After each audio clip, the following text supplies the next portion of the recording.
Il giudice per le indagini preliminari di Padova ha chiesto nuove indagini per l'ex manager della sanità regionale Domenico Mantoan, attuale direttore di Agenas, e dell'ex dirigente di Azienda Zero Patrizia Simionato, coinvolti nell'inchiesta sui bandi per le mense degli ospedali in Veneto. Mantoan e Simionato sono indagati per il reato di induzione a dare o promettere utilità in relazione all'affidamento delle consulenze legali date dalla regione all'avvocato padovano Fabio Pinelli, attuale vicepresidente del Consiglio Superiore della Magistratura.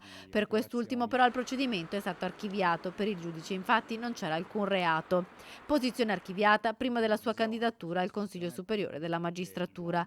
L'indagine era partita dall'ascolto delle intercettazioni che la Procura di Padova aveva avviato nel 2020 per indagare sulle presunte irregolarità nell'assegnazione del maxibando per le mense ospedaliere. Mantoan, intercettato al telefono, spingeva per affidare l'incarico di una perizia per l'interpretazione del codice degli appalti a Pinelli, pur disponendo la regione di una propria avvocatura.